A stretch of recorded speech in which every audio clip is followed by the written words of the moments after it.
नमस्कार सभी को, आप सभी का स्वागत है आपके अपने YouTube channel New M Classes पर, जिस पर बेटा आपको फ्री ऑफ कॉस्ट पढ़ाने का टारगेट दिया गया। तो बेटा मैंने शायद 7-8 लेक्चर डाल दिए। आज मैं क्लास 12 की फिजिक्स का जो आगे मैंने 3 लेक्चर शायद डाल दिए, चौथा लेक्चर बेटा आज पढ़ाऊंगा। तो आज बेटा आप नोटबुक लेके बैठे, अपनी पेन कॉपी तैयार रखें। और बेटा जो भी बेटा आज बच्चा नया आया हो वो पहले पीछे के लेक्चर देखे, जाके पीछे के लेक्चर देखेगा तो उनसे ये लेक्चर समझने में बहुत आसानी होगी। तो पहले बेटा वो पीछे के लेक्चर देखेगा, फिर इनको देखे तो बेहतर समझ में आएगा। तो स्टार्ट करते बेटा। और जो भी बेटा नया आए हो ना चैनल पे, बेटा पहले वो उसको चैनल को सब्सक्राइब करना और शेयर करना, ज्यादा से ज्यादा बच्चों को बताना। हर लेक्चर में बोलता हूँ बेटा आप ज्यादा से ज्यादा बच्चों को बताएं, जिससे बच्चों का फायदा हो। तो बेटा लास्ट क्लास में मैं थोड़ा सा याद दिलाता हूँ जो मैंने कराया था। मैंने कराया था बेटा वैद्युत क्षेत्र।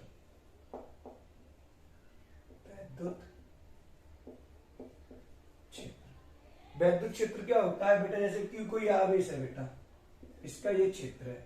अब ये जो आवेश है बेटा किसी दूसरे आवेश पर, जहां तक वह क्षेत्र जहां तक इसका आकर्षण या प्रतिकर्षण बल कार्य करे, आकर्षण या प्रतिकर्षण बल कार्य करे, उसको बोलते हैं वैद्युत क्षेत्र। आज जो पढ़ने वाले बेटा वो पढ़ेंगे हम पहले वैद्युत क्षेत्र की तीव्रता। ठीक है बेटा, और ध्यान से समझना बेटा, आपको बहुत ही इजी वे में समझाऊंगा, प्यार से आराम से समझना बेटा। चलो बेटा समझो क्या होता है। जैसे बेटा ये कोई आवेश है बेटा और इसका ये वैद्युत क्षेत्र है। अब मैंने उस दिन बताया था कि जैसे Q कोई आवेश है बेटा और इसके जैसे यहाँ पे Q0 पर, यहाँ पर बल इससे ज्यादा लगेगा, बल ज्यादा कार्य करेगा। थोड़ी दूर और बढ़ाऊंगा बेटा, यहाँ कम करेगा। थोड़ी और दूर बढ़ाऊंगा बेटा, यहाँ और कम करेगा। थोड़ी दूर और बढ़ाऊंगा बेटा तो यहाँ और कम करेगा। तो बेटा जो ये बल कम हो रहा तो यहाँ वैद्युत क्षेत्र का मान ज्यादा होगा, यहाँ कम होगा, यहाँ कम होगा, यहाँ कम होगा। तो वैद्युत क्षेत्र का मान किस बिंदु पर कितना होगा? वैद्युत क्षेत्र का मान, किसका मान बेटा? वैद्युत क्षेत्र का मान। वैद्युत क्षेत्र का मान किस बिंदु पर कितना होगा ये कौन बताता है बेटा? ये बताती है वैद्युत क्षेत्र की तीव्रता। अरे हाँ या ना?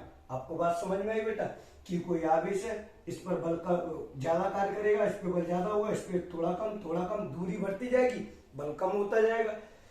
अब इस पर वैद्युत क्षेत्र ज्यादा होगा, बल ज्यादा है, तो इस पे और कम, इस पे और कम, और इस पे और कम। तो किस बिंदु पर कितना वैद्युत क्षेत्र का मान होगा ये कौन बताएगा बेटा? वैद्युत क्षेत्र की तीव्रता। तो इसे ऐसे करके लिख लो बेटा एक बार ऐसे कि किसी बिंदु पर, लिखते जाना बेटा साथ के साथ में, किसी बिंदु पर वैद्युत क्षेत्र का मान कितना होगा, कितना होगा, यह वैद्युत क्षेत्र की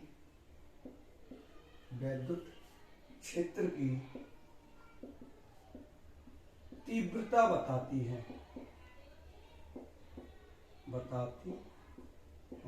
ठीक है बेटा, इतनी बात समझ में। ये डेफिनेशन और एक और बताऊंगा, ये छोटा सा कंसेप्ट है, कंसेप्ट के द्वारा समझते जाओ प्यार से और आगे बढ़ते जाओ। ठीक है बेटा, तो इसे कौन बताता है बेटा?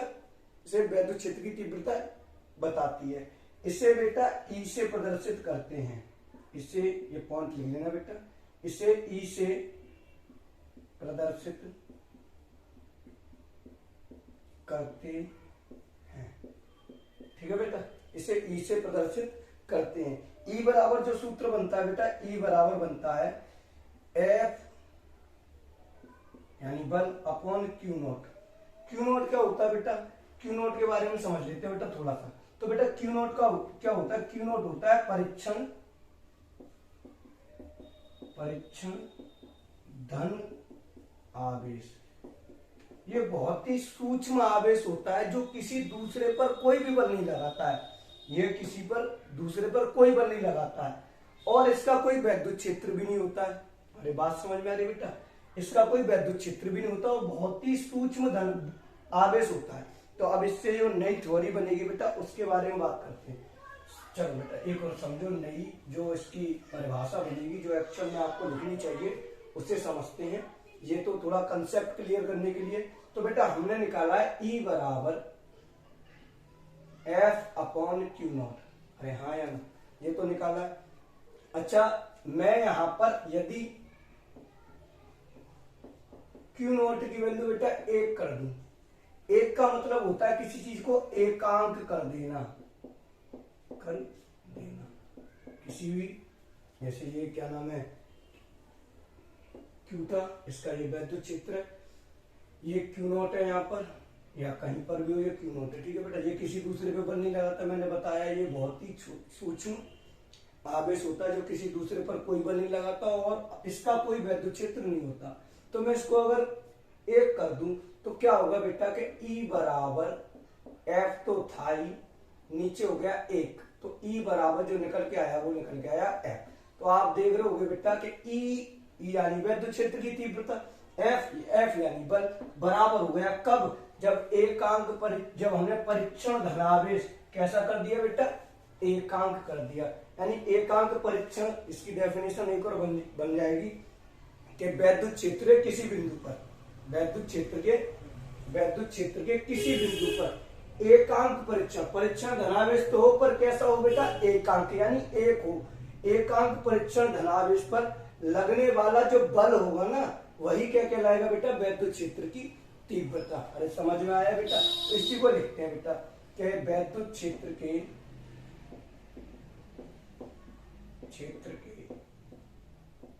किसी बिंदु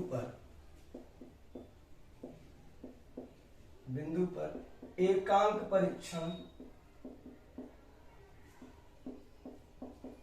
धनावेश पर लगने वाले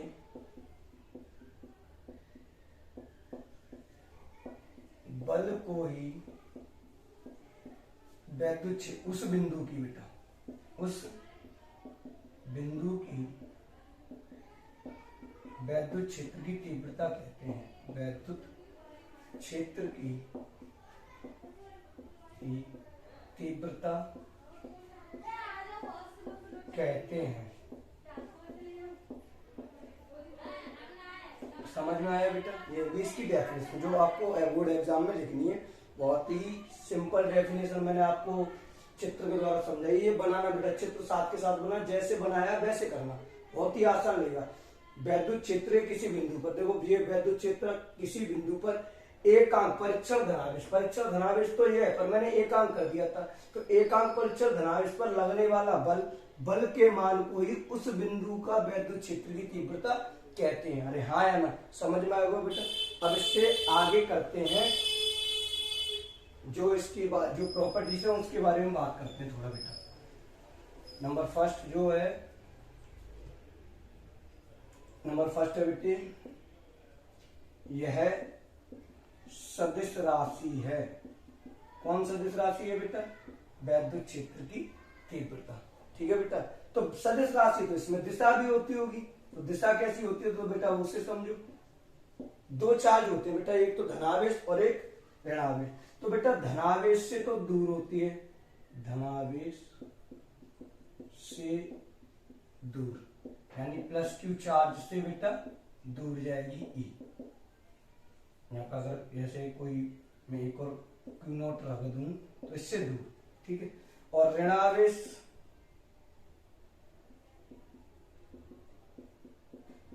की ओर, ऋणावेश की ओर होगी, यानी प्लस क्यू चार्ज है बेटा यहाँ पे माइनस क्यू चार्ज है और यहाँ क्यू नॉट को इधर परीक्षण धनावेश रखा है, तो इसकी ओर होगी ई और इससे दूर होगी। ठीक है बेटा। अच्छा दूसरा पॉइंट बेटा, ये पहला पॉइंट होगा। दूसरा बेटा इसकी मात्रक की बात की जाए तो मात्रक आप एक तो इससे बना सकते हो एफ, और क्यू नॉट से एफ का मात्रक क्या होता है बेटा, एफ का मात्रक होता है बेटा न्यूटन, और क्यू नॉट यानी आवेश, आवेश का मात्रक होता है बेटा कूलम। ठीक है बेटा, आवेश का मात्रक कूलम। एक और होता है बेटा, वो होता है वोल्ट प्रति मीटर। ठीक है बेटा, ये दोनों जो होते हैं बेटा ये होते हैं एमकेएस पद्धति में, एमकेएस पद्धति में। ठीक है बेटा, MKS पद्धति में। और भी लिख सकते हैं इसका CGS पद्धति में से। CGS में कौन सा, डाइन में, डाइन प्रति ESU, कूलॉम का सबसे छोटा होता है ESU, ये मात्र होता, पर ये किसी भी पद्धति में नहीं मिलेगा। जो भी पद्धति है बेटा, इसमें किसी भी पद्धति में ये नहीं मिलेगा। ठीक है बेटा, ये लिख लो आप। और बेटा विमा की बात की जाए, किसकी विमा बेटा, वैद्युत क्षेत्र की तीव्रता। तो वो बनती है हमेशा, विमा बनती है सूत्र से। आपने अगर फर्स्ट ईयर पढ़ा हो किसी पर, तो उसमें बताया होगा ऊपर वाले की विमा ऊपर लिखो। तो F की विमा क्या होती है बेटा, MLT -2, MLT -2। ठीक है बेटा। और कूलॉम यानी आवेश की विमा मैं बता चुका हूं पहले ही लेक्चर में, इसकी विमा होती है AT। अब देखो यहाँ M जैसा नीचे कोई नहीं तो M का M बेटा, T यहाँ पर, L जैसा नीचे कोई नहीं तो L का L, T एक है, यहाँ प्लस के ऊपर जाके माइनस की होगी बेटा, तो नीचे प्लस के ऊपर जाके माइनस की, माइनस के दो ऊपर पहले से, तो बेटा हो जाएगी माइनस के 3। और A है, A जैसा कोई नहीं तो A माइनस की हो जाएगी। ये होगी इसकी विमा, MLT -3 A -1। लिख लो बेटा एक बार जल्दी से, फिर आगे चलते हैं।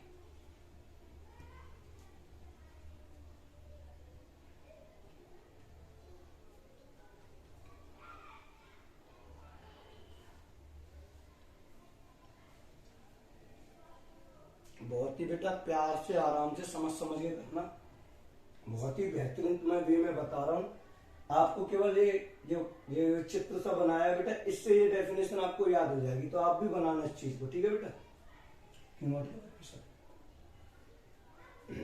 चलो बेटा यहां से साफ कर दो बेटा, वीडियो रोक के कर लेना बेटा। ठीक है, आराम से। अगला पढ़ते हैं इसके सूत्र की स्थापना। सूत्र की स्थापना करते हैं सिंपल वे में। वीडियो को रोक के कर लेना बेटा, जिस किसी बच्चे का रह गया हो तो बेटा वो वीडियो रोक कर आराम से लिख लेना।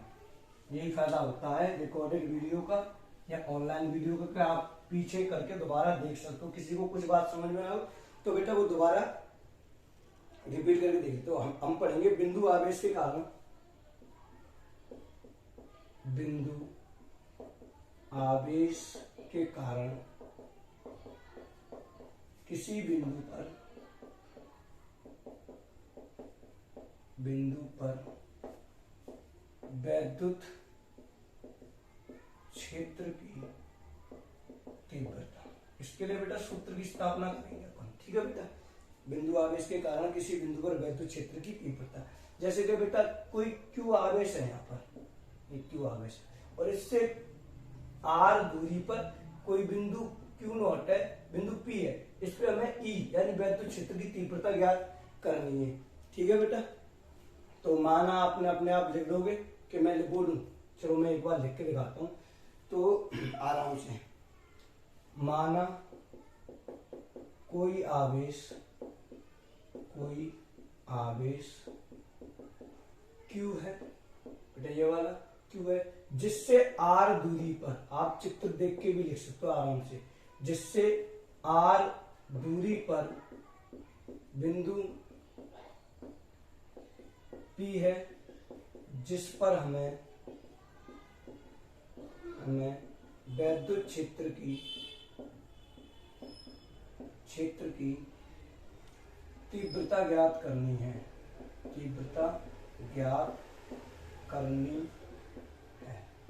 ठीक है बेटा, ये तो जी मैंने जो चित्र में लिखा है बेटा, यही चीज मैंने आपको बोल दी है। आप भी ऐसे ही सीख जाए आराम से, और मैं और भी कराऊंगा तो उसमें आराम से लिख जाएंगे। ठीक है, तो सबसे पहले बेटा हम लगाएंगे, जैसे ये क्यू आवेश है, क्यू के द्वारा Q0 पर कुछ बल लग रहा हो तो उस बल पहले हम बल निकालेंगे। तो बिंदु P पर लगने वाला बल, पहले बल निकालेंगे। बल के द्वारा भाई F E बराबर जो सूत्र लिखाया मैंने लिखाया F/Q0, तो बल की जरूरत पड़ेगी, इसलिए पहले हम बल निकालेंगे। तो लगने वाला बल F बराबर जो सूत्र होता है बेटा, पहला कूलॉम का नियम मैंने पढ़ा चुका हूँ। जिस किसी बच्चे ने, मैं एक बार दोबारा बोल रहा हूँ बेटा, जिस किसी बच्चे ने पिछले लेक्चर ना देखे हो तो पहले वो उनको देखे, फिर इसको देखना, बहुत ही अच्छा लगेगा, बहुत ही प्यार से समझ में आएगा बेटा। तो F बराबर सूत्र होता है 1/4 पाई एप्सिलॉन0 Q1 Q2। अब Q1 Q है बेटा और Q2 है बेटा Q0 upon R square. R की जगह बेटा R, ये R स्क्वायर, ठीक है बेटा, ये होता है। तब बिंदु P पर वैद्युत क्षेत्र की तीव्रता, तब बिंदु P पर वैद्युत क्षेत्र की तीव्रता। तो बेटा E बराबर जो सूत्र होता है वो होता है F/Q0। अरे हाँ या ना, ये तो बात समझ रहे हो गए आप। तो F/Q0 तो E रहा बेटा। F की जगह जो मान है बेटा क्या है, ये वाला, इसे रख दो कि 1/4 pi epsilon not Q0 upon R square, इसके बट्टे में ये Q0। ठीक है बेटा। अच्छा, Q0 से बेटा Q0 कैंसिल, तो E बराबर जो अपना निकल के आया वो निकल के आया 1/4 pi epsilon not Q upon R square. तो आप ये सूत्र लिख लें आराम से, छोटी सी डेरिवेशन है, इसको लिख लें, फिर आगे चलते हैं बेटा।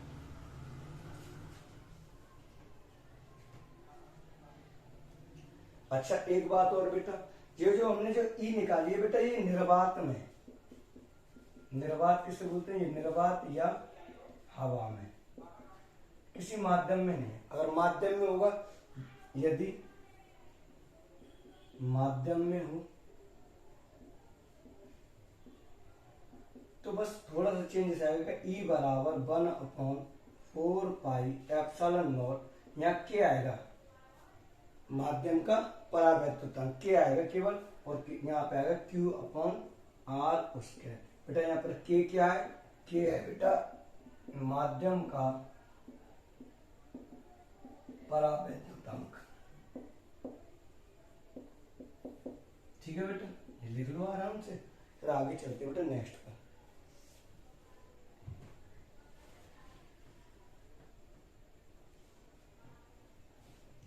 जल्दी लिखो बेटा।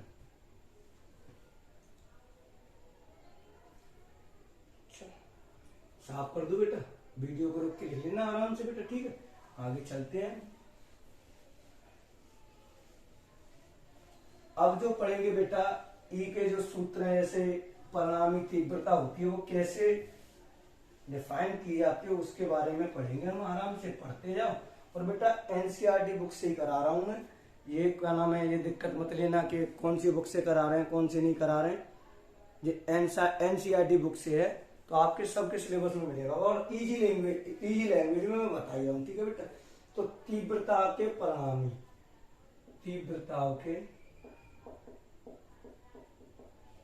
परिणाम। अब ये कैसे निकालते हैं, जैसे मैंने बल का निकालना सिखाया बेटा कूलॉम के नियम वाले लेक्चर में, इसमें ऐसे जैसे नंबर फर्क, कोई बिंदु बेटा E1 इधर है, पहले एक ही दिशा, E1 इधर है और बेटा E2 भी इधर है। E1 E2 एक ही दिशा में हो, E1 E2 एक ही दिशा में हो, तो बेटा जो परिणामी तीव्रता होगी, परिणामी तीव्रता जो होगी बेटा वैद्युत क्षेत्र की तीव्रता, वो होगी E1 प्लस E2। ठीक है बेटा। अच्छा, दिशा अलग हो तो आप जानते हो बेटा क्या करना है, जैसे E1 इधर हो बेटा और E2 बेटा इधर हो, तो जो परिणामी वैद्युत क्षेत्र की तीव्रता होगी बेटा वो इन दोनों का अंतर होगी। अंतर, ये नहीं है कि E1 E2 में से घटा दो, नहीं, अंतर होगी E1 अंतर E2। बेटा ये जो चिन्ह है ये अंतर के लिए बनाया मैंने, अंतर कभी नेगेटिव नहीं होता, हमेशा पॉजिटिव होता है। नंबर थर्ड बेटा जब इन दोनों के बीच में थीटा कोण बन रहा हो, ऐसे करके यहाँ E1 हो बेटा और यहाँ हो E2 और थीटा कोण बन रहा हो, तब परिणामी क्या होगी बेटा, तो परिणामी वैद्युत क्षेत्र की तीव्रता E बराबर होगा बेटा रूट में E1 का स्क्वायर E2 का square plus 2E1 E2 cos theta. ठीक है बेटा, लिख लो एक बार जल्दी से।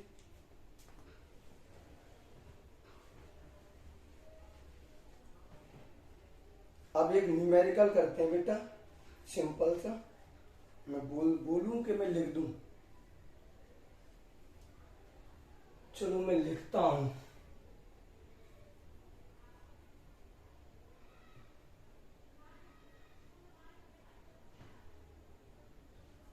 क्वेश्चन है बेटा, एक न्यूमेरिकल करते हैं इस पे, जो कॉन्सेप्ट जो हमने किया है इस पर बेटा। कैसे न्यूमेरिकल है बेटा, 2 कूलम व 4 कूलॉम के दो बिंदु आवेश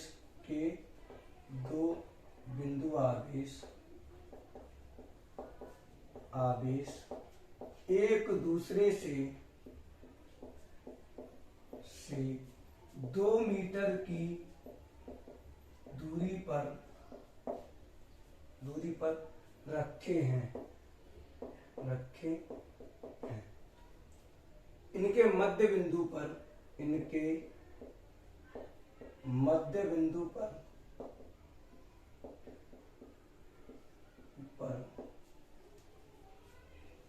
वैद्युत क्षेत्र की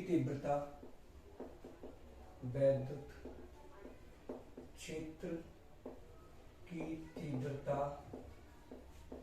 व दिशा ज्ञात करो। लिख लो बेटा जल्दी से, फिर करेंगे क्वेश्चन आराम से।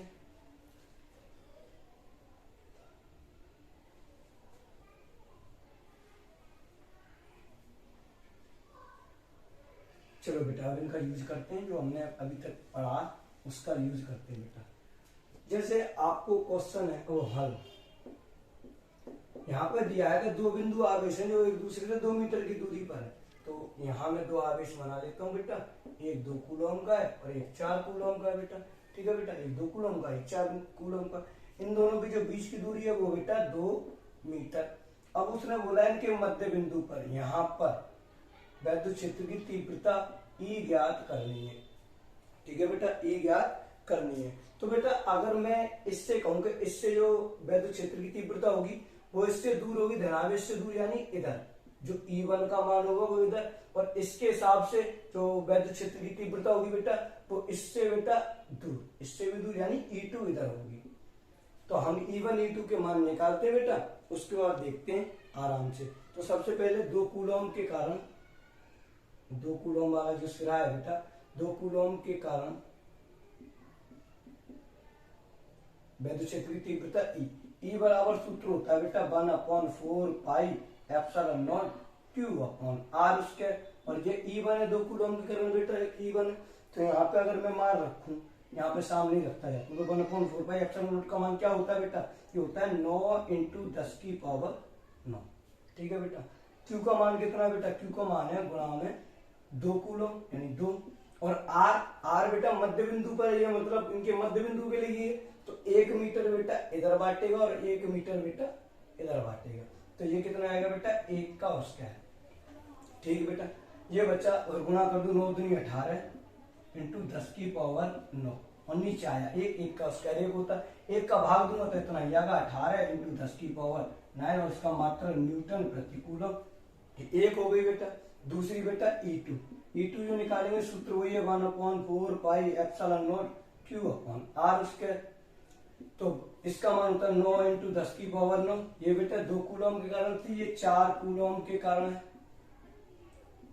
तो 1/4 पाई एप्सिलॉन नॉट Q/r², इसका मान ये हो गया 9 × 10⁹ इंटू Q का मान कितना बेटा, Q का मान है 4, और R बेटा मध्य बिंदु से नापी जाएगी तो कितनी दूरी है बेटा 1 मीटर, 1 का स्क्वायर। तो यहाँ हो गया 9 चौक 36 × 10⁹ और 1 का स्क्वायर 1 ही होता है, तो इसका भाग दूंगा तो 36 × 10⁹ न्यूटन प्रति कूलम। बेटा दोनों हमने निकाल ली। ठीक है बेटा, अब इनकी जो परिणामी तीव्रता जो मध्य बिंदु पर थी, परिणामी तीव्रता वो निकालते हैं, परिणामी तीव्रता।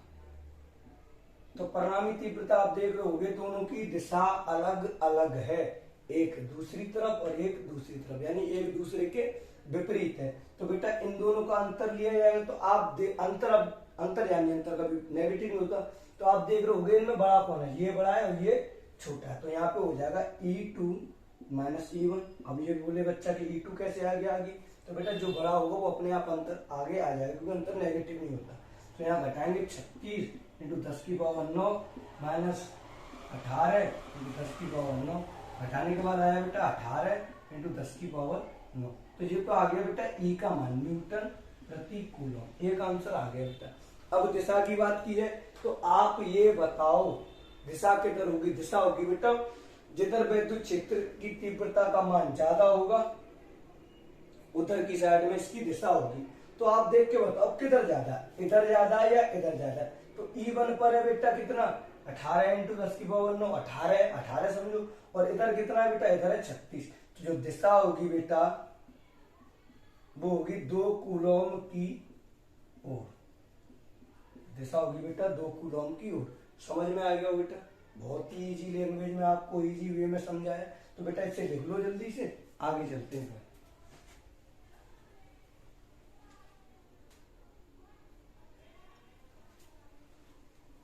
लिखो बेटा जल्दी लिखो।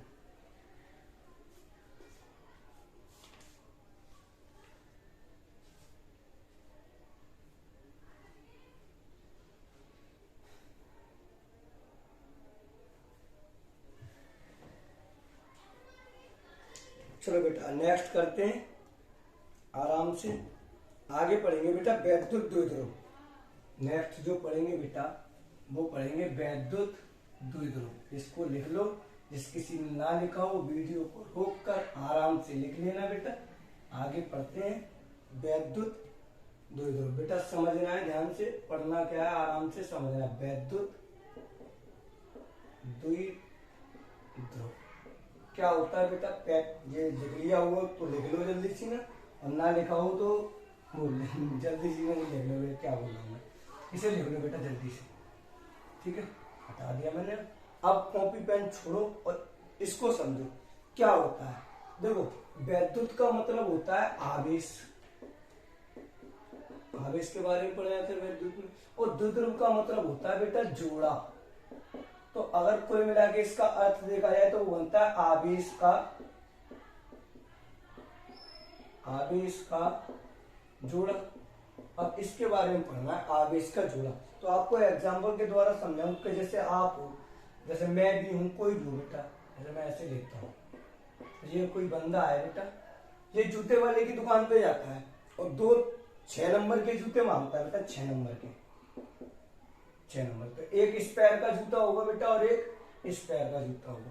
ये दोनों जूते देखने दाखने में सब एकदम सेम होंगे, बस एक ही चीज अलग होगी, वो चीज होगी बेटा इनकी दिशा। दिशा कैसी होगी बेटा, दिशा होगी इनकी विपरीत। आप ये कहोगे विपरीत कैसे बेटा, जो सीधे पैर का जूता है आप उल्टे पैर में नहीं पहन सकते, और जो उल्टे पैर का जूता है बेटा उसे सीधे पैर में नहीं पहन सकते। तो इनकी दिशा केवल विपरीत होती है। अब समझने की बात कैसे समझते हैं, तो डेफिनेशन कैसे आएगी बेटा, ये समझते हैं। जैसे एक प्लस क्यू आवेश है बेटा और एक माइनस क्यू आवेश है, और एक दूसरे से 2l दूरी, ये बहुत ही अल्पतम दूरी होती है बेटा, अल्पतम दूरी, बहुत ही कम दूरी होती है। तो इसकी डेफिनेशन क्या बनती है कि दो बराबर ये जूते भी बेटा, दो बराबर परंतु विपरीत, विपरीत देख रहे हो बेटा दोनों, एक प्लस का और एक माइनस का है। दो बराबर परंतु विपरीत आवेश एक दूसरे से अल्पतम दूरी पर रखे हों, एक दूसरे से अल्पतम दूरी पर रखे हों, इस प्रकार जो निकाय, जो सिस्टम बनता है उसी को क्या कहते हैं, वैद्युत द्विध्रुव। अरे समझ में आया नहीं आया बेटा, दो समान व विपरीत आवेश एक दूसरे से अल्पतम दूरी पर रखे हों, इस प्रकार बने निकाय को वैद्युत द्विध्रुव कहते हैं। तो मैं लिखता हूं बेटा दो समान, वो ऐसे लिखता हूं, जब दो बराबर, जल्दी जल्दी लिखते हैं ना, मैं बोलते भी जा रहा हूं, बराबर परंतु विपरीत आवेश,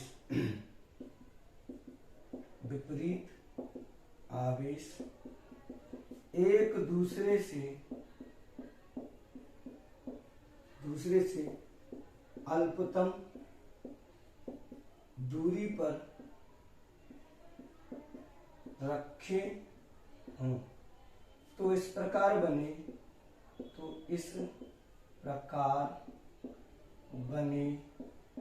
निकाय को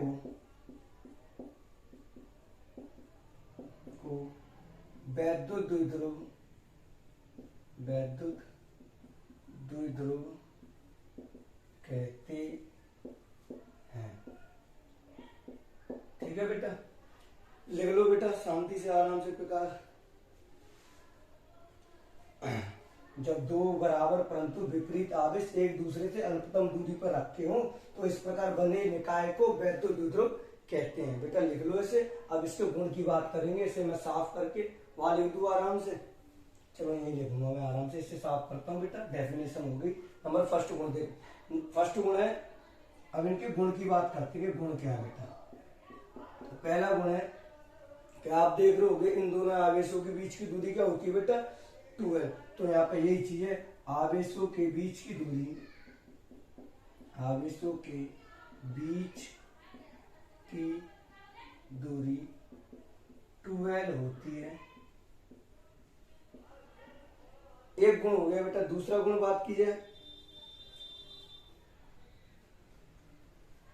नंबर दूसरा गुण, वैद्युत द्विध्रुव में, वैद्युत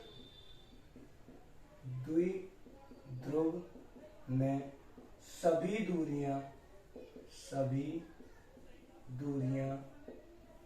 मध्य बिंदु से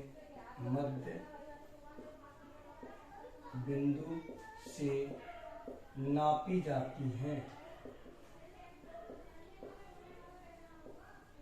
यानी वैद्युत द्विध्रुव में बेटा सभी दूरियां मध्य बिंदु से नापी जाती हैं। जैसे ये निकाय हमने बनाया था कि दो समान व विपरीत आवेश एक दूसरे से 12 दूरी पर रखे होते हैं। तो जो इसमें जो समस्त दूरियां बेटा मध्य बिंदु से यानी 12 है, तो बेटा एल इधर और एल इधर यहां से नापी जाएंगे। ठीक है बेटा। नेक्स्ट बढ़ते हैं बेटा। इसे हटा देता हूँ बेटा ऊपर से आराम से, ये तो लिख लिया ही होगा आराम से। नेक्स्ट क्या है बेटा? वैद्युत ध्रुव का नेट आवेश शून्य होता है। वैद्युत, जो थर्ड पॉइंट है बेटा, वैद्युत द्विध्रुव का नेट आवेश शून्य होता है। यानी जितनी दूरी इधर से उतनी दूरी इधर से, जितना बल इधर से लगेगा बेटा उतनी बल इधर से लगेगा, तो नेट आवेश तो वैसे ही शून्य हो जाएगा। अच्छा नेक्स्ट पॉइंट बेटा, नेक्स्ट पॉइंट है बेटा जो नंबर 4 जो पॉइंट है बेटा, नेक्स्ट पॉइंट उसको देखते हैं। नंबर 4, जैसे बेटा ये कोई वैद्युत द्विध्रुव है, प्लस क्यू चार्ज और माइनस क्यू चार्ज, बीच की दूरी 12 है बेटा। ठीक है। इसको अगर इधर बढ़ाया है या इधर बढ़ाया है तो इसको बोलते हैं अक्ष। किसका अक्ष बेटा? वैद्युत द्विध्रुव का अक्ष। ठीक है बेटा। और इसके लंबवत लिया जाएगा बेटा, तो इसे बोलते हैं वैद्युत द्विध्रुव का बेटा निरक्ष। इसे क्या बोलते हैं बेटा? वैद्युत द्विध्रुव का निरक्ष। ठीक है बेटा। तो इसे लिख लो बेटा। आज केवल इतना ही पढ़ते हैं, इससे आगे बेटा नेक्स्ट क्लास में पढ़ेंगे, तो आप करना, आराम से पढ़ना बेटा। नमस्कार सभी को। आज का इतना ही काफी बेटा। नमस्कार सभी बेटा।